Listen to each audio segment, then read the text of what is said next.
clarity of thought and perception which enables one to discern subtle truths. Hi, everyone, and welcome to this week's episode of the Acuity Podcast, Politics and Culture.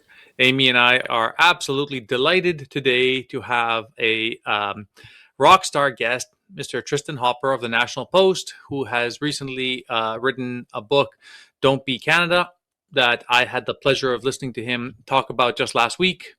I encourage everyone to go out and buy it. I have a signed copy by Tristan that I'm eager to go through, but to talk a little bit about his book and his thoughts about Canada, here is Tristan. I want to preface by saying, Tristan, I love your work. You're like definitely one of the best journalists out there in Canada, and you know it's never the nice thing to do to say to someone in the context of an interview, but Tristan is absolutely hysterical. He is just as funny in real life as he is online. He's in my top 3 favorite follows on X, so I highly recommend everybody follow his work, read it at the National Post, and follow him on Twitter. Oh dear, that's and then we're going to lead. We'll just talk about deadly serious subjects for the next hour, and there will be no laughs. But anyway, outside of that context, I'm sure I'm really funny. Tristan, yes, you're right. Your book deals with some pretty heavy topics. It's a testament to you that people find humor in it because, that's who you are. But also, both Amy and I, with our clinical backgrounds, you only ever have 2 options, right? Like either you cry or you laugh, right? And so like dark humor is like a huge part of how we mitigate against the tragedy that we are all experiencing. And in your world, politics, economics, culture, the same applies.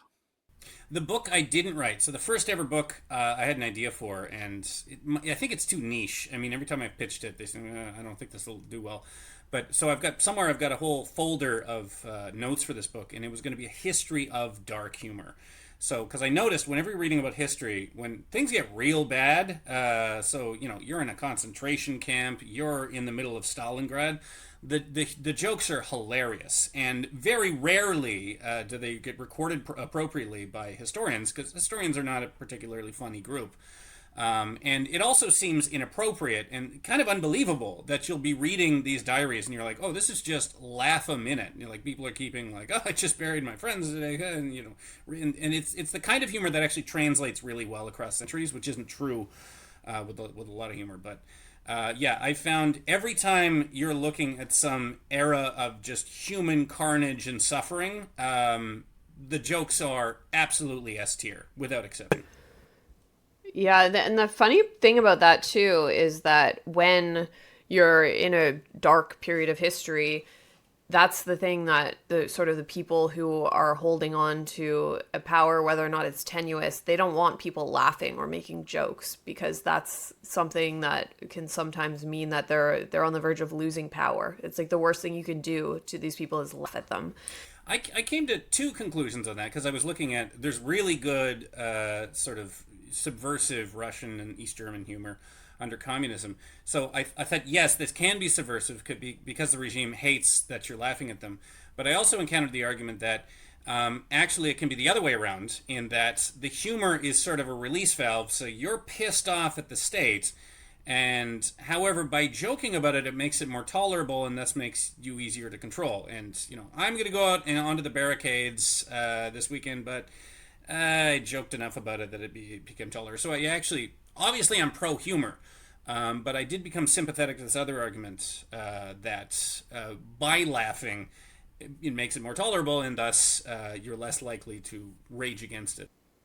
Right. That's interesting. And maybe I can personally attest to that with sometimes when I feel like I'm about to lose it with Canada, and that, the laughter and just mocking it does offer a relief valve or a release valve.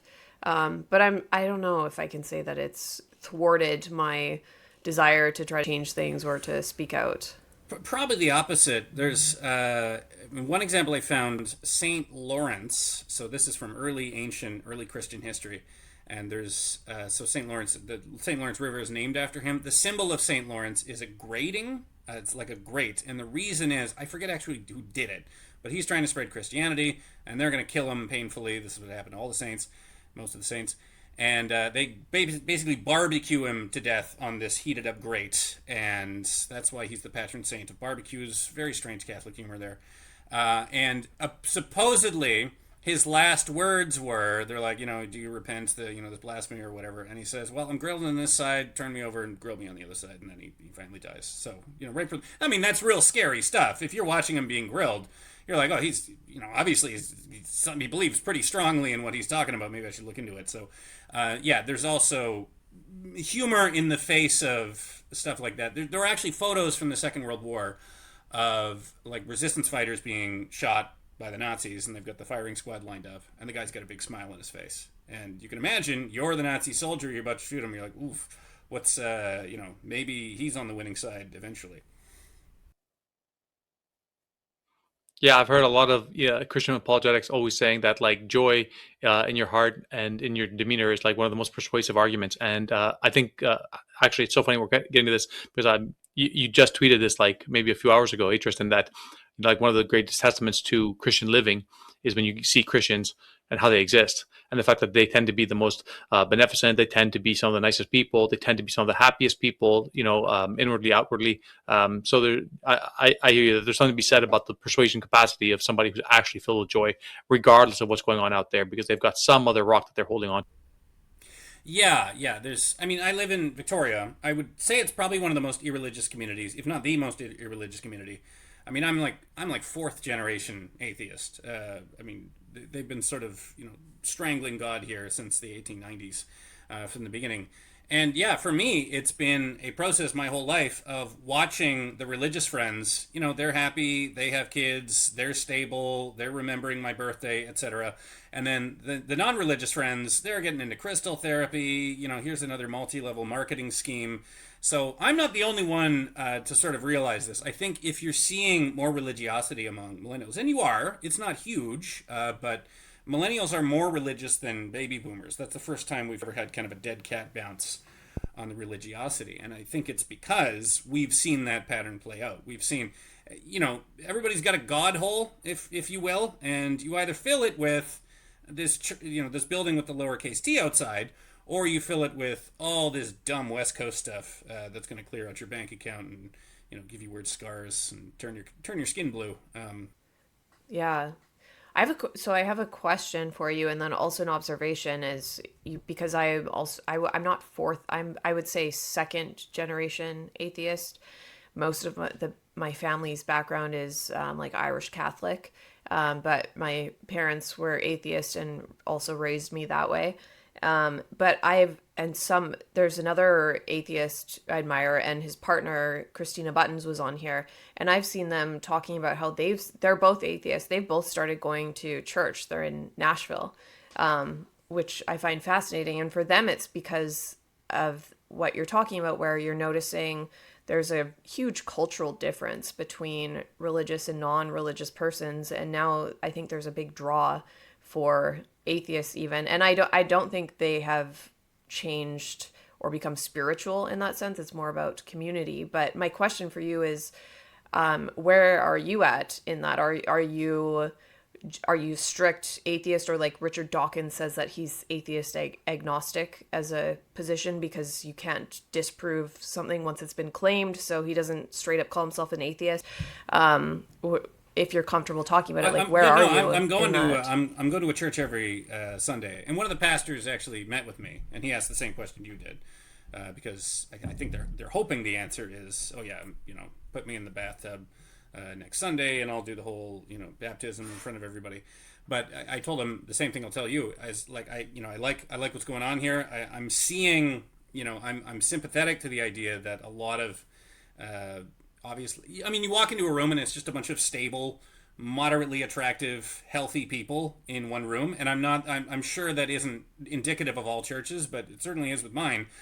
And I'm saying I like all that, I like the Bible. However, the supernatural aspect, I just, the idea that you go to heaven, the core belief. So I said, when everybody's doing the communion, I'm, just staying quiet because I don't want to lie in church.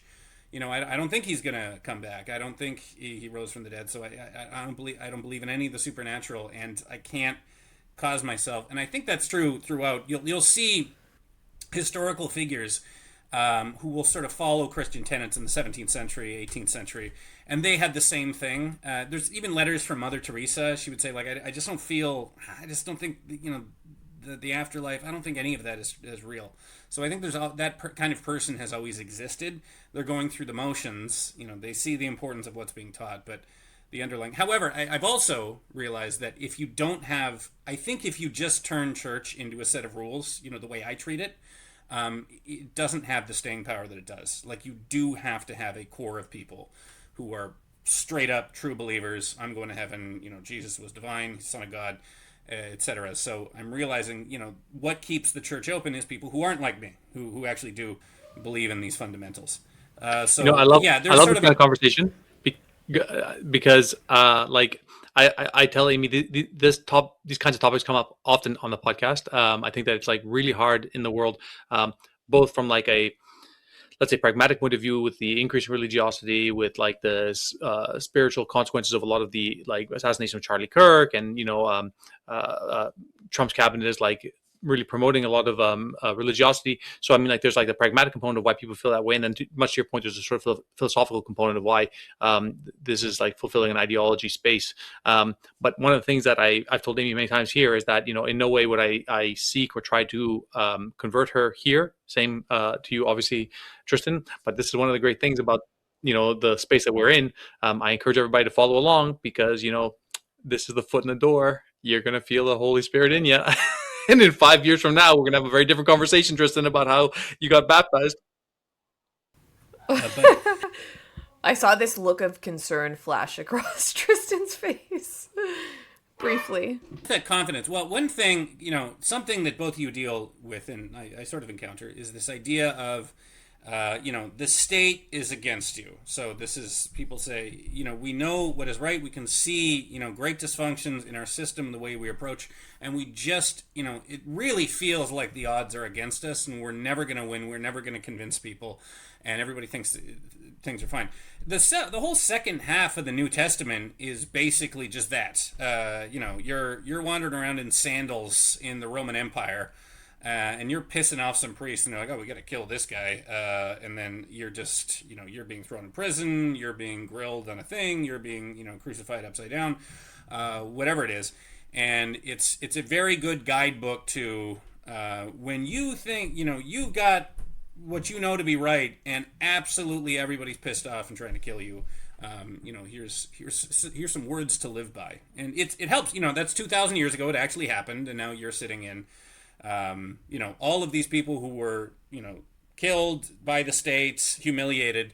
All the people who killed them are forgotten only in the context of the people who killed. And then you're going to a building with, some guy who was crucified outside. So that was very attractive for me to start. And then as you're going through a lot of these things, it makes a lot more sense. A lot of the Old Testament deals with the fact that you have people, they get comfortable, they achieve this level of comfort and peace through the religious belief, and they say, well, we don't need the religious belief anymore. We don't need any of these structures. We got this golden calf we're going to worship.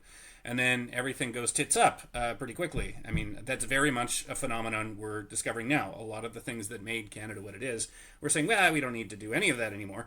We're going to do this other thing, and whoops, now we're executing, veterans rather than give them medical care. So this process that seems really scary and unfamiliar, in which we're doing unprecedented things that seem to be completely detached from morality, that's kind of been a cycle that's been going. Maybe we should get into, you just made a comment about killing veterans rather than giving them the help we need. Maybe we can segue to that's the first chapter of your book. Yeah, and that's chapter 1 is euthanasia. So maybe you can give our audience a little idea of what, yeah. So there's 8 chapters in Don't Be Canada. And what I did is I picked chapter topics in which Canada was uniquely dysfunctional. So this isn't just everything that's wrong with Canada. So there's no chapter about blowing out the budget, allowing our military to atrophy. So there's lots of semi-unique problems that Canada has, but that's something that kind of everybody did across the West. So it only qualified for a chapter if it was something in which the rest of the world, and particularly the rest of the Western world, could look at the Canadian example and say, you're going way farther than we're going. The consequences are way more intense than anything we've experienced. And there used to, it was not too long ago that I wouldn't have been able to write a book like this, because there was nothing in which Canada was uniquely bad. Any problem we had, there was usually a corner of Europe or the United States that had a worse version than we did. And then all at once, MAID being the most conspicuous example, because that's the one that gets the most press overseas, and it gets press in the left-wing media and in the right-wing media. So there's kind of this growing universal consensus when all different types of people around the world hear about the Canadian example of MAID. I think there's a general consensus that it is a nightmare, and it is the exact opposite of what a country would want to do. If you're going to bring in assisted suicide into your country, you want to do the opposite of whatever Canada did. And that's been said actually pretty explicitly. Scotland, very recently, was exploring the idea of bringing in legal assisted suicide, and doing it for the same reason it was popular here. Everyone had an elderly relative that just got to the end. They're in pain. They're like, well, I can put my dog out of their misery. Why can't I do it with grandpa? It's just 2 weeks of pain. They don't know where they are. They're scared. Can I bring this to an end? Which is why it was so popular in Canada. And that kind of MAID still is popular. It's an 80-20 issue. I'd say about 80% of Canadians want some version of that. But this bill did not pass in Scotland, even though they were thinking it was going to be a cakewalk. And I think one of the main reasons why is the Canadian example. It became a persuasive argument to say once this Pandora's box is opened, you can very quickly see almost everything spiral out of control. So we hear about the edge cases, and they're increasingly not edge cases. They are kind of the norm in Canada. But I'd say one of the most shocking, one of the first indications that it was not what was intended was just the scale of MAID deaths. So when you look at, and I cite this in the book, when you look at the Canadian government is planning, well, how many MAID deaths are there going to be? They thought, well, there's going to be very slow incremental increases each year until maybe after 5-10 years, they're going to represent 2% of all Canadian deaths. And then almost immediately, within a few years, it was 3%, 4%.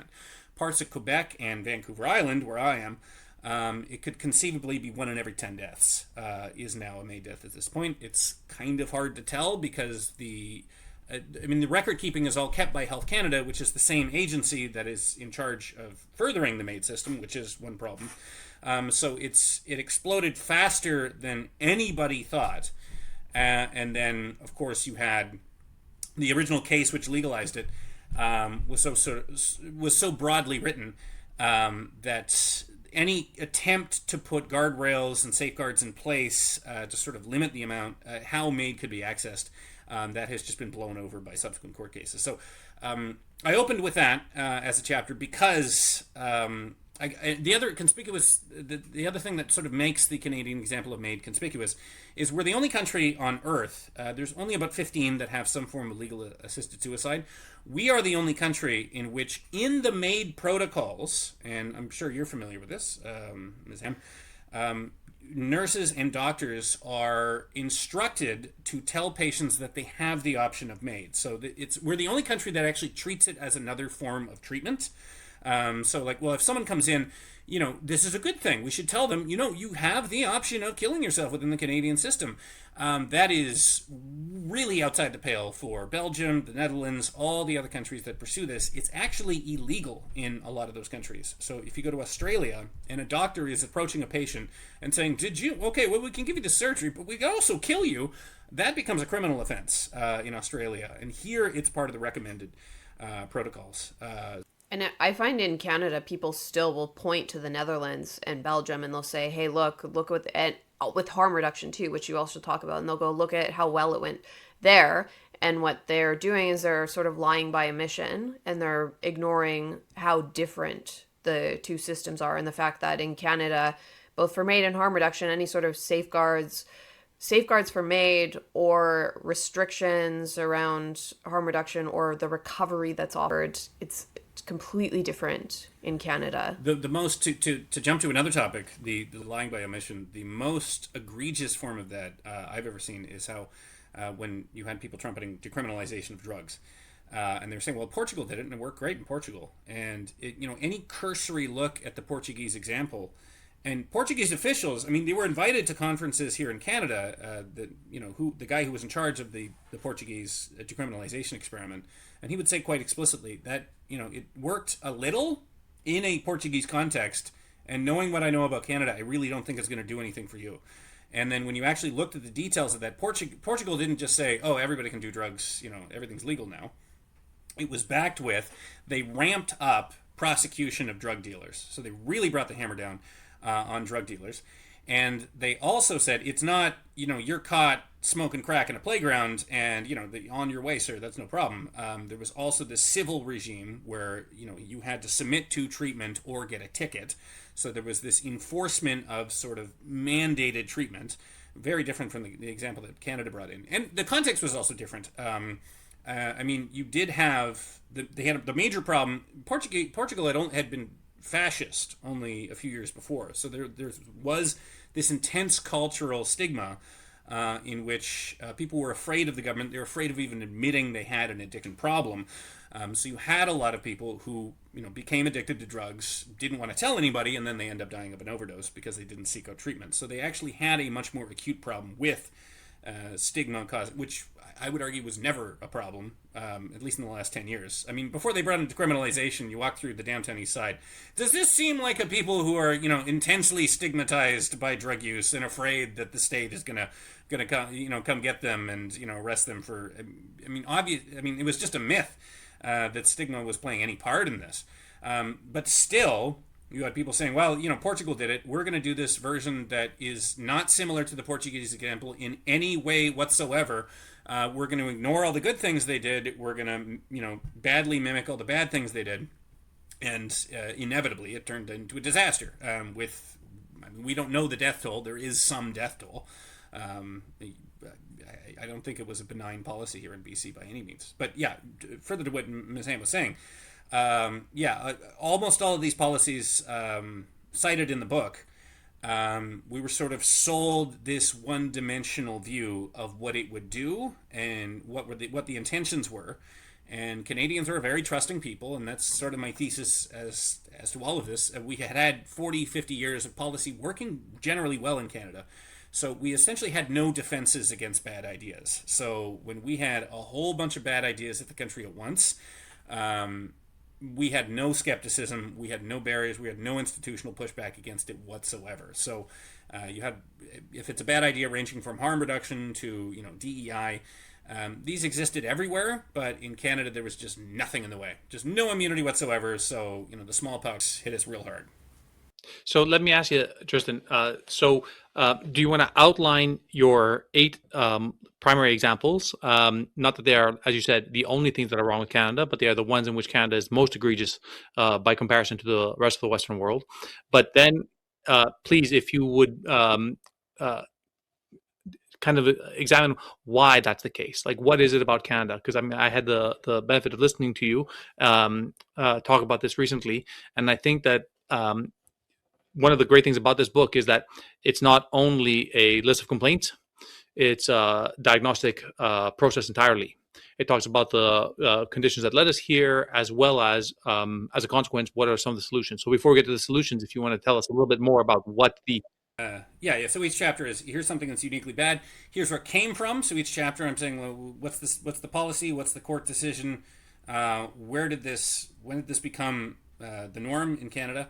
And then the thesis, and I kind of touch on it in the conclusion, but why Canada of all places? So, but anyway, the 8 are, let's see if I can remember all the 8 chapters.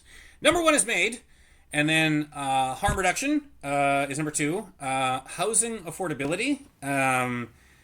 So equity initiatives, I think we're at 4 now. So this is sort of race-based hiring or race-based sentencing, which is very much the norm in Canada. Healthcare wait times.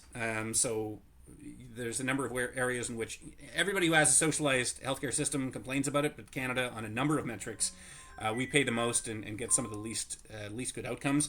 Healthcare transgender issues. So, I sort of feature the Oakville shop teacher with the giant, amorphous Moganto breasts. Yes, yeah. So that didn't really happen anywhere else. That's probably actually, if you go to some remote area of South America, and that's probably at this point one of the only things people will know about Canada. They'll say, "Oh yeah, I've seen that. I don't know what your flag looks like. I don't even know what languages you speak, but I'm familiar with that particular." Oh yeah, That's I've crazy. seen Hindenburg tits. My God, you're missing a whiff of the Orwellian, I think. Yeah, and then there's one about how in terms of various speech controls, particularly through the human rights tribunals. So there are human rights tribunals in other countries, but they're very different from the model that Canada pursued. So like Australia, they have a human rights tribunal, and it's kind of, someone will accuse you of violating their human rights, and then the tribunal meets, and then it recommends, ways you can get along, but they can't coerce you. And if you actually want to escalate, you have to use the regular court system. So the idea of human rights tribunals filled with unelected bureaucrats who can, say, impose a $750,000 fine on you, that's very unique to the Canadian system. Which happened, just for our listeners who aren't aware, Barry Neufeld, a retired school board trustee, had a lengthy career in corrections services, and I think he has a master's degree either in psychology or like behavioral science, something like that. And he became interested in, he did work with youth for his whole career, and he was concerned about gender ideology, spoke out against it. And the teachers union in the area he was a trustee took him to the Human Rights Tribunal. They said that his comments outside of work about gender ideology were discrimination. They ordered him to pay $750,000 to all of the class members of the teachers in his union for offending the non-binary and trans teachers. And this is a man in his 80s who lives in a trailer park on a pension. The whole reason you've ever heard of Jordan Peterson, why he became this thought leader selling out stadiums, is because in 2012 he objected to what seemed like to most people, seemed like a procedural change to the Ontario Human Rights Act, where you added, gender identity wasn't a protected class. Nobody thought it was a big deal at the time. And Jordan Peterson, who was just kind of a U of T psychology professor, nobody had heard of him before, came out pretty hard against this, because he said, well, once that's in there, then you can have these human rights tribunals able to prosecute you and put severe punishments in place if you don't say, and the sort of line at the time was, if you don't respect the 60 or something pronouns, then there could be civil consequences against you. And that literally did happen. It didn't happen the first case wasn't in Ontario, but there was a case in BC. In which a restaurant owner in Gibsons, BC, which is where The Beachcombers was filmed, was hit with a pretty substantial fine due to a complaint from a former employee who came in. I go by these new pronouns now, and the employer says, no, we're going with your initial pronouns, and was hit with a fine. So exactly what Jordan Peterson predicted would happen, that you would have citizens punished for not using the preferred pronouns of people, did occur. So those are the 8 chapters. So your second question, as to how did Canada get unique examples of all of these, and I guess I'll just say the sort of revelation from the book is, every time I presented this book, people would say, well, it was just Justin Trudeau. Everything was working fine in this country. Justin Trudeau came in, and then we started noticing everything seemed to break all at once. And with all of these 8 issues, what was interesting to me is, in every single one of these cases, the foundations of them were already in place when Stephen Harper was Prime Minister in 2015. So when Justin Trudeau came in, whether it's harm reduction, whether it's the idea that your gender is whatever you say it was, which didn't used to be the case from the 1970s right up until the 2010s. There actually was transgender policy in Canada, but the deal was, if you wanted to legally change your sex, you had to get a doctor's note, you had to have proof of surgery. So there was a system in place that most people didn't know about, because it didn't really affect the lives of people outside of that particular individual, and it was a very small number of individuals, who had gender dysphoria and were pursuing this. But anyway, all of these things that really started to kick off in the Trudeau era were already in place, and they came from a variety of places. It would be a court decision. It was an activist group sort of pushing this at a local level. It was in the case of, as I mentioned with Jordan Peterson, the addition of gender identity to the Ontario Human Rights Act. That was a provincial decision. So discovering that Trudeau didn't invent any of these bad ideas, he exacerbated quite a few of them, but generally Canada was broken at the grassroots, sometimes going all the way back to the 1980s. So when you look at Canada is sort of unique in its criminal justice system in that it is now the law of the land that you get different criminal punishments based on your identity. Pretty explicitly. I mean, you'll see that in practice in the United States, in the UK, but I think Canada is unique in that if you are a sentencing judge and you don't do that, you could potentially get into trouble. So the sentencing guidelines say you have to consider their racial or ethnic background. You have to consider if they're a non-citizen and give them lighter treatments based on that, versus the punishment you would give to a citizen. And that goes all the way back to the mid-1990s, if anybody's familiar with the Gladue decision. So this was a Supreme Court decision. I'm forgetting the initial case, but it was a BC woman named Gladue. I forget, it was a manslaughter case or a murder case. And I think she argued, well, I'm not fully morally culpable because I'm an Indigenous woman, alcoholism, residential schools, thus I shouldn't have to, there's overrepresentation in the prison system. I should get a different type of sentence than someone else. So this was encoded into law first with the Gladue decision, and then it was sort of matched with legislation as well. So right from the 1990s, you had this idea, and it's still in place in Canadian courts, where if you're an Indigenous offender being sentenced, the court commissions this long report issuing all of the bad things that have ever happened to you, and these get they get really crazy sometimes. It'll be like, oh, you had ADHD, you wet your pants in grade 3 or something. All of these reasons why it's not your fault, really, that you stabbed a guy to death in an elevator because he disrespected you or whatever. And as a result, judges will say. And in the last few years, we've had some pretty egregious examples of judges saying, I think this is a bad person who will hurt more people. However, I am compelled to give them a lighter sentence because of Gladue principles written into Canadian law. So it's expanded under Trudeau. Trudeau brought in legislation that said, oh, Gladue's working so awesome. We'll do it for black people now. We'll do it for any marginalized group. And then obviously you're inviting wide-scale abuse. So there's been cases where someone's like 1/32nd Métis, and he's trying to get his Gladue report or just making up an Indigenous identity. I mean, why wouldn't you? Obviously, you're a criminal. Your whole thing is cheating the system. You're obviously going to cheat this aspect of the system. So, I mean, that's one example, but all of these were already sort of brewing in Canada, had already been established at a local level. Even if we'd had 20 years of Stephen Harper, it's entirely possible a lot of these issues wouldn't have looked all that much different because of how they were implemented and because of how...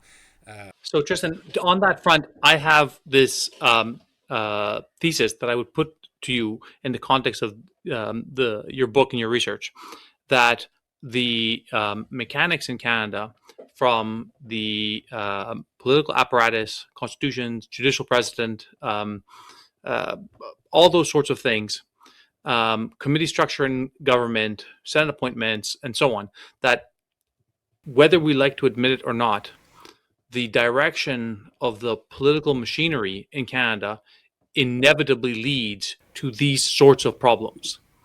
And I think that, like your book, and you make a case that this isn't a necessary path, that there is ways to fight and withdraw from it. My problem is that in order to change judicial precedent, outside of more and better judicial precedent or legislation, there's just no really easy way to do that. Constitutional amendments, changes to the Charter of Rights and Freedoms, and so on and so on. Like the process to go back from bad decision making in Canada is so much more difficult than it is to enact bad ideas going forward, that I feel as though, not to be too pessimistic, that we are on a track, whether it's 1 year, 10 years, or 100 years, to the inevitable decline in Canada. So it's a systems argument, I guess. So my counterpoint to that, and it's certainly attractive. There's things you can look to in the Canadian system. I mean, one of the big ones is you've seen a bunch of civil lawsuits in the United States, which basically killed DEI.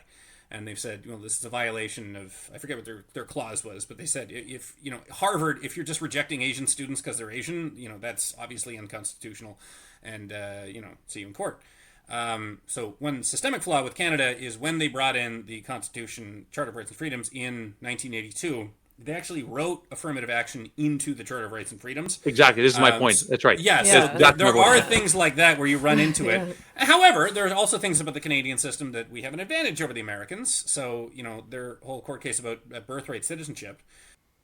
Can I quote your book right now, Tristan, just to drive this home? So you wrote, if anti-racism theory and practice have been particularly able to thrive in Canada, it might be because the idea of treating Canadians differently based on their race is actually encoded in the Constitution.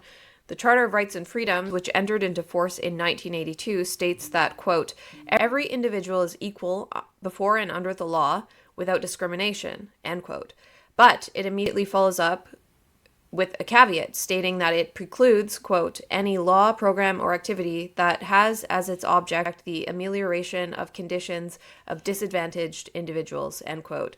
And you said this is the affirmative action clause. It effectively declares that discrimination is legal, provided the beneficiary. Yes. However, our Charter of Rights and Freedoms has something the American Constitution and legal framework doesn't have, which is Section 33, everybody's favorite section. This is where governments could say, up yours. I know you found a charter right to this, but we're just going to ignore it. So anyway, you can point to systemic problems that are harder to solve in Canada because of our system, as compared to other countries. However, this idea that, and I saw this a lot when, in the final months of Justin Trudeau, when he's just refusing to leave, everybody hates him, and he's just clinging to power. And I heard all of these systemic changes. Well, we should have, proportional representation, or we should have this particular change, or we should force MPs, they got to approve a party leader every year.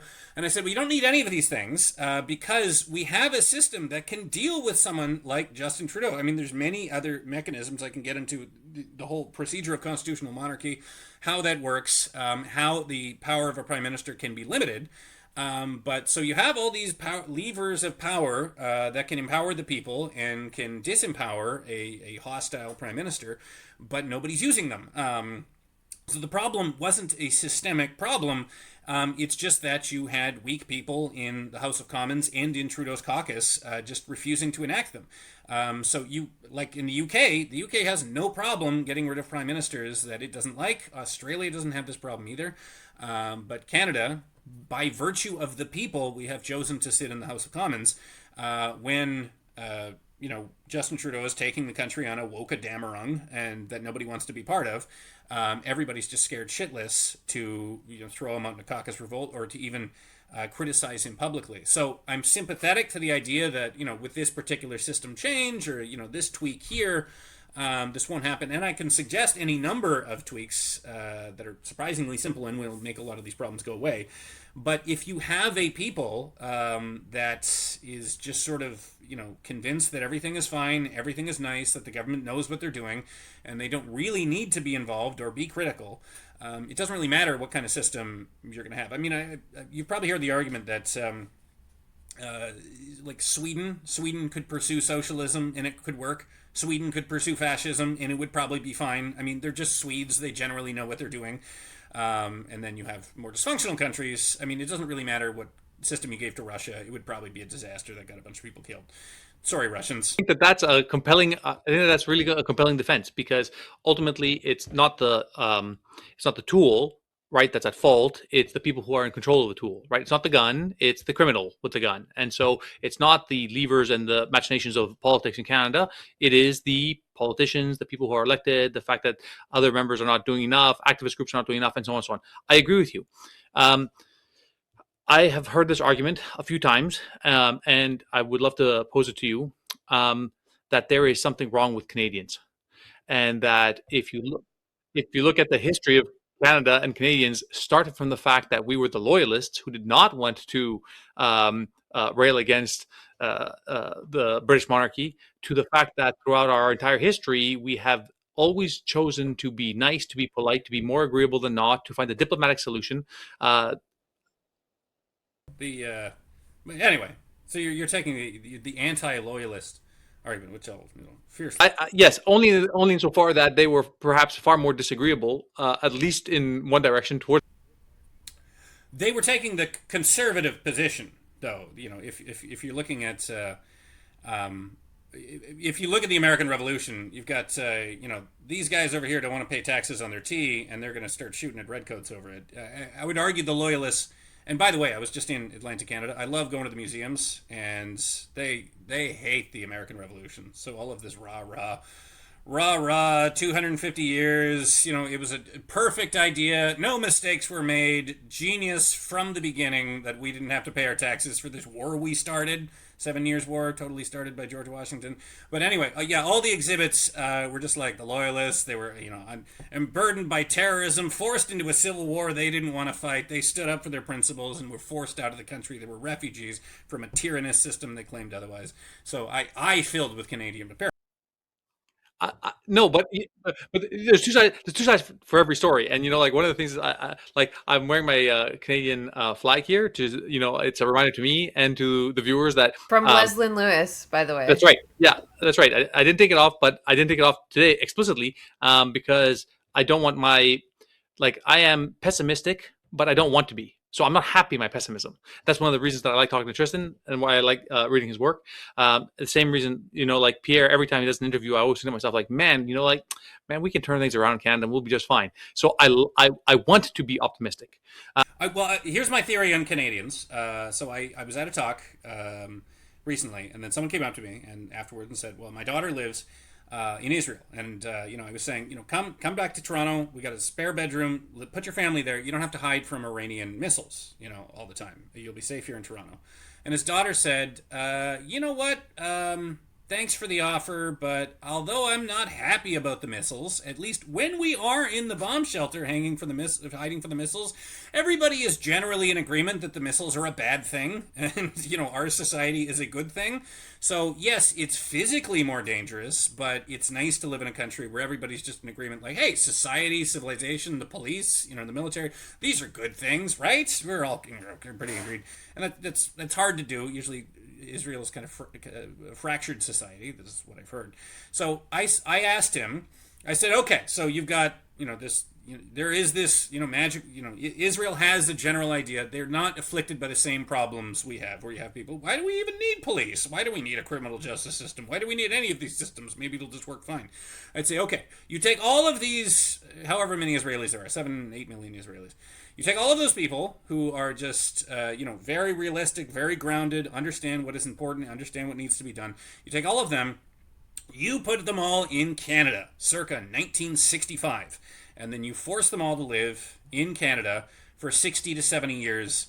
No war, endless peace, endless prosperity, low crime. The Americans basically handle the defense, our foreign affairs. It's a country on just eternal easy mode. Nothing bad happens in Canada. I mean, just ask any Canadian over the age of 50, what's the worst thing that's ever happened to you? And they'll be like, well, one time in the early 80s, I had to pay really high interest rates for like a few months. And then ask someone who's immigrated from another country, and they'll be like, oh, a street dog, tore me apart, and I had to hold my, organs in, and then the police robbed me as I was doing it. So just so we have a nation of people that for decades nothing bad has ever happened to. So I said, take those 8 million Israelis you're so fond of and put them in Canada. I think my theory at the end of the 50, 60 years, they would be as much, if not more, out of touch and complacent and stupid as Canadians are now. So I think it just couldn't have gone any other way. Because think of my parents are both 71 years old. And every time something bad was about to happen, so they grew up and they're, when they're in school, they're hiding under a desk in case nuclear war happens. The nuclear war never happened, and the Cold War ends without a shot being fired. There's a sovereign debt crisis where Canada is going to become Argentina. We're going to be a third world country, and then, there just happens to be Paul Martin in cabinet who magically fixes everything, and then the sovereign debt crisis is over. 1995, we get within 10,000 votes of there's going to be, Brexit times 10, and then just massive, drawn-out, potentially violent separation of Quebec from the rest of Canada. That never happens. The Great Recession comes. It just hammers everybody in the ass except us. We come out on top.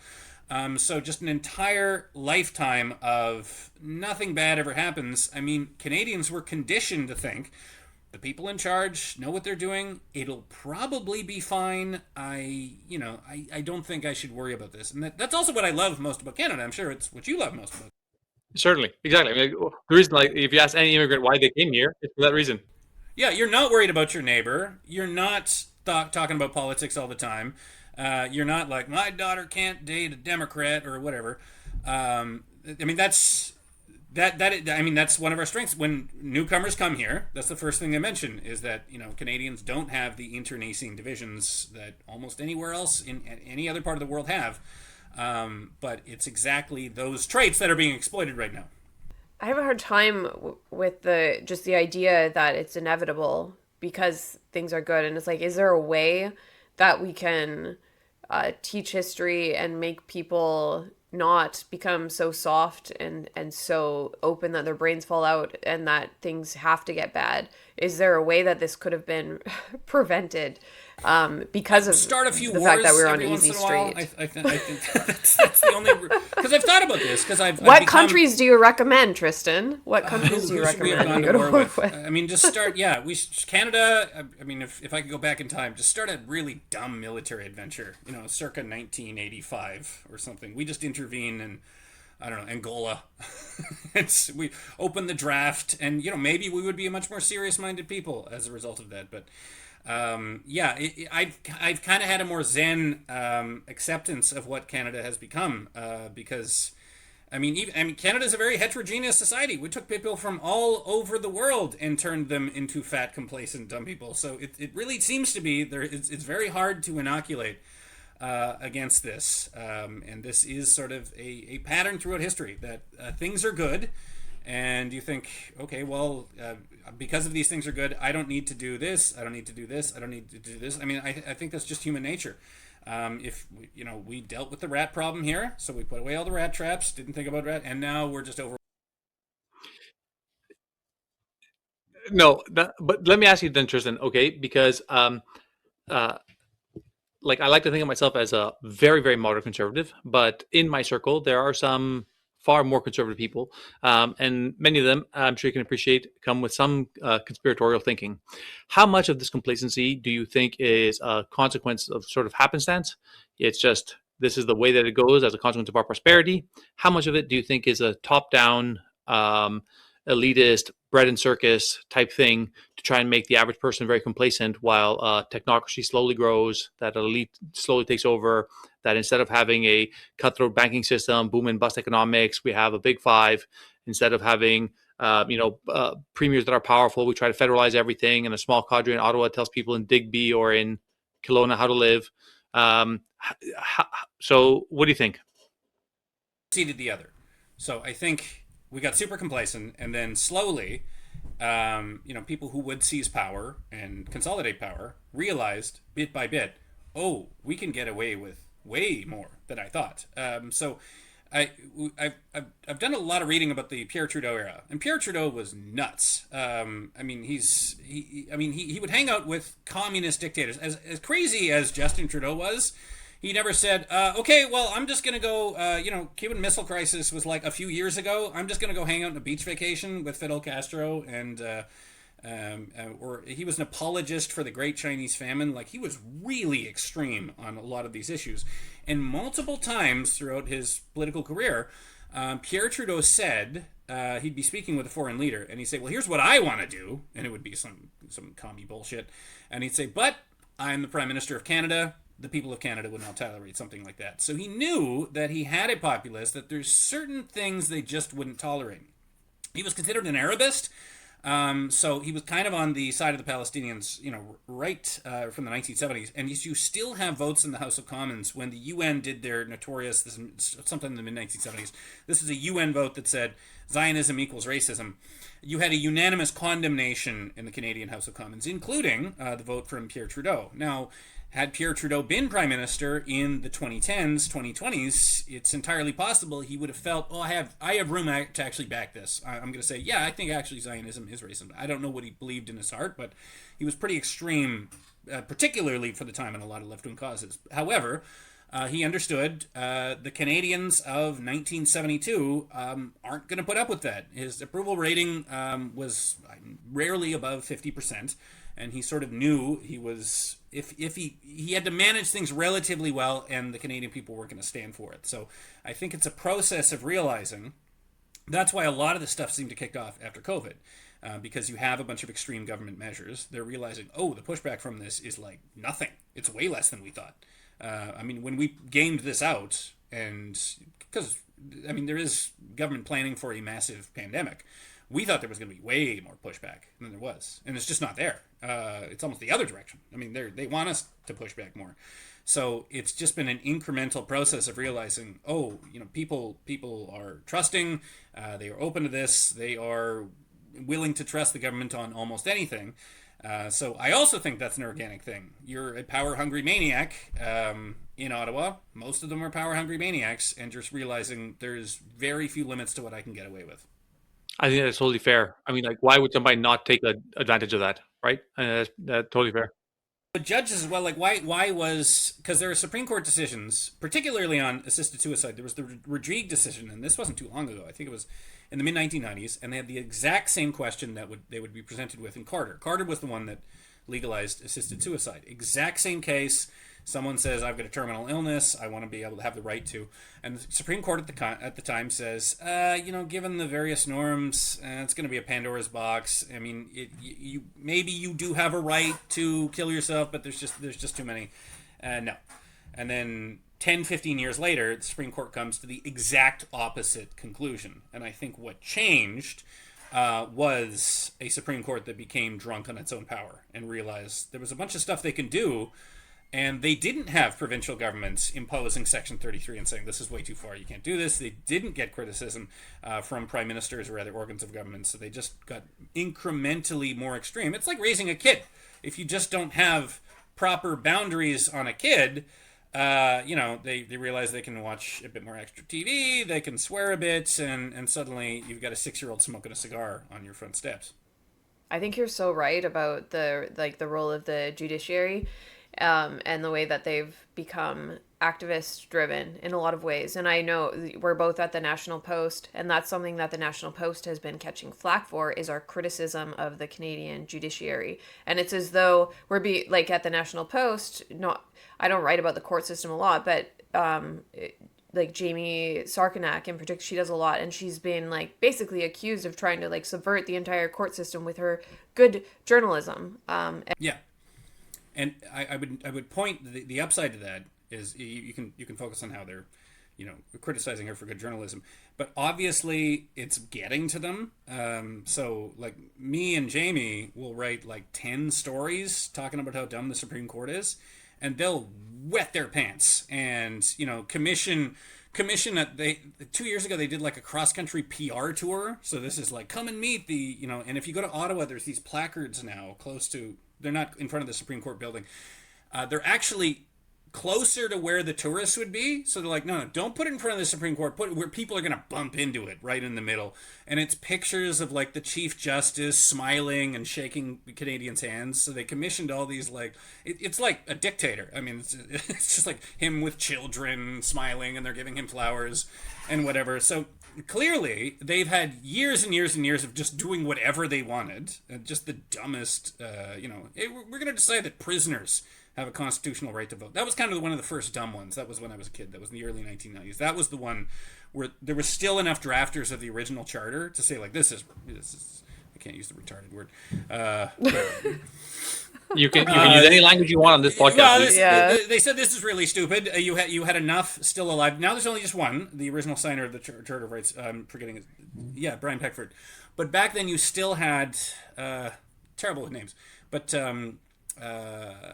you still had enough premiers that had signed it that said, "Oh, we didn't intend this at all. This has already gone completely off the rails." So you had years and years and years and years of the Supreme Court getting away with stuff, and then they get the mildest criticism from me, a guy who never leaves his basement, and Jamie Sarkanak, this tiny woman in Alberta, and they just lose it. So I that to me is a positive sign that there is some kind of feedback loop. I mean, if they're flipping out, wetting their pants, and commissioning a second bust of Chief Justice Wagner to sit in the lobby, true story. There's a bust there. I'm sure you've touched on that before. That shows just how unused to criticism they are and how sensitive they are to it. I want to say a couple of things about the court thing again. So, because we talked about it earlier in the Gladue principles, out of the Supreme Court of BC this week, there was a ruling. It's called Rex v. Ramsay Michael Collier. And in this case, Ramsay Michael Collier was guilty of sexual assault of, there's a publication ban on the victim's name. It's a minor. So this is an Indigenous man that raped a minor. And of course, as you can imagine, the sentence was shortened because this person, even though, the judge explicitly says in the ruling, expressed no remorse, does not even admit to the fact that he raped this minor, was given a reduced sentence because of his Indigenous background and detachment from his cultural background. It makes me sick. And then I just wanted to present as a fun fact, because we had Tamara Leach on our podcast about a month ago. And I'm not sure if you're aware, Tristan, when she's been in court, she's had the idea presented to her because she's partly Indigenous by background, Métis, I think. I think maybe Métis and something else she said, but I don't recall. And the idea was presented to her that her sentencing be mitigated by the Gladue principles, and she said no. Love it. Yeah. Would have been hilarious if she had, though. Yeah. Just really pad the report with, I broke my arm. So in grade 3. We like to end on a moment of levity, Tristan, and we have a fantastic topic that we'd love to get you to opine on. So, Mark, I don't know how you want to tee this up, brother. Song. It's the Acuity Podcast, moment of levity, moment of levity. Well, that's new. Yeah. We might need to, we're going to have to add Tristan dancing to our graphic every episode. That's really great. There are so many good podcasts. For all we complain about the many problems with Canada, the level of just high production, because I keep getting invited on the podcast, and I'll be, whatever podcast this is, and I assume it's just going to be 6 people listening, and then I'll show up. It's this kind of production values, commissioned songs. There's apparently a logo that you've written up. There's a coat of arms. And there's many of these, and then I'll say, like, how many listeners are you going to get for this podcast? They're like, 250,000, like some just insane number. And I know the numbers that mainstream media gets, because I've been doing media hits on CTV, CBC. They don't really call me much anymore, but I used to. And I would ask them the numbers, and I'm like, you're demolishing legacy media. I'm like, you're 5 to 10 working times on it. above Yeah, we're working prime on it. time podcast. So We're building an audience. We can't promise 250K views. Also, I'm going to speak to right now. Have you realized I've been meeting like tradies, mail carriers, farmers, people who work with their hands, and I realize, when I was a tradie for like 2 months before I realized, I'll just sit on my ass and write. We were just listening to FM radio and top 40 all day, and we just got dumber by the end of the shift. Now they're mainlining 8 hours a day of podcasts, and now I'm running into a painter, and they know the names of legislation, of MPs. They like, I read the entire works of Thomas Sowell last week. They can actually articulate complex ideas that I struggle to articulate. So suddenly we got these genius tradesman class while academics keep getting dumber. So, I'm reading an academic report, and everything's colonialism. So there's been a real word swap where we have these just a very positive level prognostic indicator for sure. Yeah, Yeah, it's really been a very good. positive development. So Okay, let's do our moment of levity. So we played the intro, but we didn't get to the moment. And it's no, that's okay. Well, we now have two moments of levity. One was your thoughts. It was. We'll have two. One was what you just said, and the other is, you probably saw it on X this morning. If not, you're going to enjoy seeing it for the first time. A Canadian has been detained by ICE in the U.S. for slapping the face of a man wearing, I think it was a t-shirt. Mark can pull it up on the screen. And it's a classic example of a face that matches the opinion. Oh, so God. here's a Canadian woman who slapped a Trump clothing attendee Jersey Shore. on Jersey Shore, and now being detained by ICE. I mean, phenotypically, exactly what you'd expect. I'm colorblind, but her hair does not appear natural in color. The wing mascara to the point of her ears, a bit of a giveaway. And I think it's just such a good, I saw there's this excellent X account called House of Commons Staffer, and he quote tweeted it. He said, "Oh, it's very un-Canadian." And I replied, I'm like, actually, I don't think it is at all. This is very on point for Canadian culture. this feeds into my theory. First of all, I don't know why she's so angry in the States. I'm taking my annual trip to the States next week. And one great thing, we talk about all the problems with Canada, and I'll go to Washington State, and it's all exactly the same problems. So, the homelessness, the drugs, the DI, everything else. But it's all just on TV when I'm there. I'm like, well, that's a problem for them. I'll see in my own country, it ruins my day. When I'm downtown, I just see someone screaming for Intifada downtown. I'm like, oh, what has happened to this place? And then you see it in Seattle, and you're like, nah, okay, well, I guess that's how they do things around here. So I don't know. I'm kind of in this fugue state when I'm in the States. I'll just see the most, it's things that would upset me very greatly if it was my own people. I'm like, well, okay, well, that's their thing. So I don't know why she's so upset and taking it personally. And then second of all, I've been saying since 2011, before this was popular, Canadians are huge dicks. This idea that we're just sort of nice and friendly. And I don't think that's a discredit to us. Actually, there's a Reddit. If you go on Reddit, there's this sort of meme that's very popular. The idea that the Geneva Convention was written because of Canada.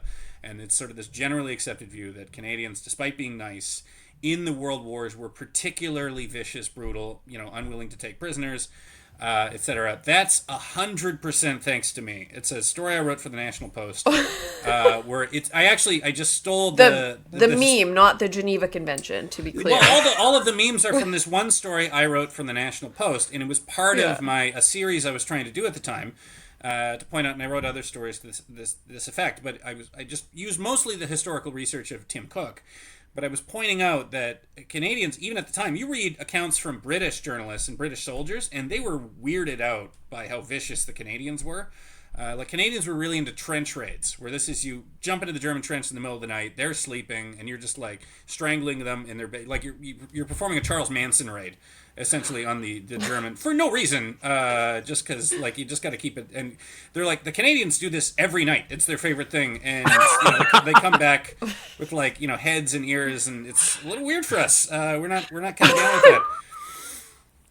So this woman is very Canadian. She epitomizes Canada. She falls into this. I've been pointing out for years. I've been trying to say, well, I guess maybe they're nice. Maybe they're saying sorry to you. Maybe there's some surface level things, which compared to an American, the loudest and the most obnoxious people on earth, even if we're just slightly below the Americans. So I've often been in international situations, and you see a Canadian interacting in the wild, and you're like, oh, they're just America light. They are loud, obnoxious. They think everybody has to conform to them.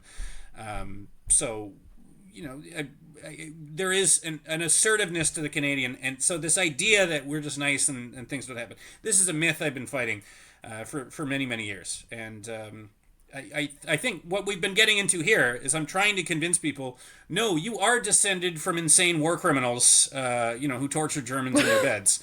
So you don't need to be putting up with any of these things. You can be much more assertive in the way you run your own affairs. Tristan, you've turned our moment of levity very dark at the end. But that's okay. That's okay. But, coming full circle, it's kind of like dark humor. It's like, actually, it's not that bad to be so vicious in the right context. I'm sure the Germans being, murdered by Canadians had some excellent jokes after the fact. Right. So thanks so much to Tristan Hopper for coming on.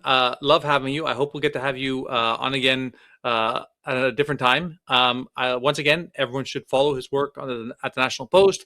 You should follow him on X, Twitter, and let's see his book one more time, Amy. Yes. Don't Be Canada. I can't believe I didn't get you to sign it. Okay. Excellent. Do you read it? Do you narrate the audiobook? Oh, yeah, I have a beautiful baritone and a delightful singing voice. I just regret buying the hard copy. I think I'm going to do the Audible now. Huge mistake. Yeah. Okay, talk Bye. soon. Keep up the good Bye. work, Tristan. My friends, let us consider that acuity is the refined clarity of thought and perception which enables one to discern subtle truths.